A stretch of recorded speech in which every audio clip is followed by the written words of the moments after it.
Wabarakatuh.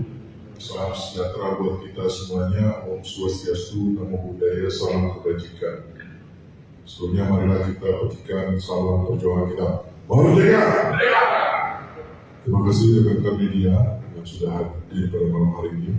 Kami dari tim hukum Mas Hasto Kristianto akan menyampaikan beberapa poin yang perlu diketahui oleh masyarakat Indonesia. Di sini hadir Pak Dr. Mulia Lubis, Pak Mandri Ismail, Pak Rido, dan Pak Yohanes Tobi, dan beserta DPP partai yang hadir. Terima kasih.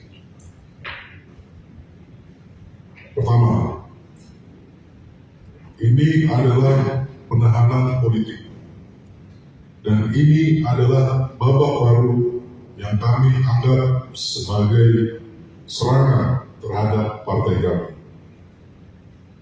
Penahanan ini membuktikan informasi bahwa Sekjen PDI Perjuangan Hasto Kristianto memang ditargetkan untuk ditahan sebelum Kongres Partai. Mengapa ditargetkan? Karena peran seorang Sekjen sangat penting dalam sebuah organisasi partai politik. Penahanan ini adalah salah satu bagian dari operasi politik mengaut-aut partai. Tidak ada urgensi untuk melakukan penahanan. Sekjen Mas Hasto Kristianto selalu kooperatif dan kita juga masih mengikuti proses pra-peradilan. Kalau alasan untuk melarikan diri, Mas Hasto tidak akan kemana-mana dan selalu patuh dan datang setiap kali dipanggil. Sebagai sekjen partai, beliau juga sedang sibuk mengerjakan banyak agenda partai, termasuk menyiapkan kongres, jadi tidak mungkin akan lari.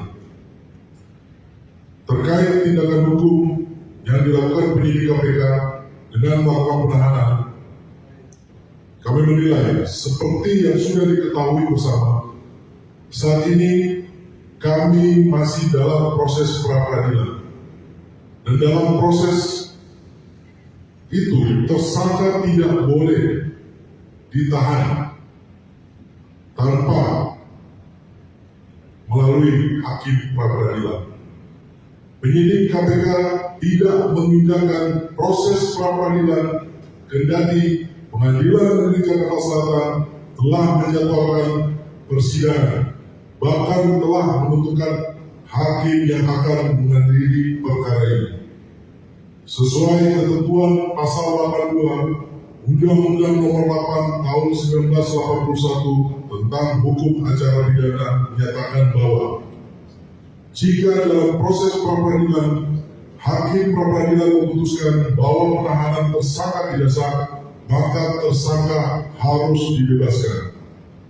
Jadi dalam proses pra-peradilan, tersangka tidak boleh ditahan tanpa izin dari hakim pra-peradilan.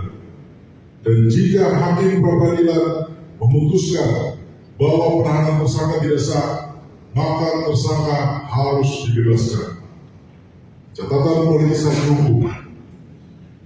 Sejak awal kasus ini muncul, semua orang bisa melihat bagaimana pada bulan Juli 2024 pada hari yang sama, Mas Hasto dipanggil oleh Polda Metro Jaya dan KPK untuk kasus dugaan hoax dan kasus dugaan suap Harun Masiku yang sudah inkrah.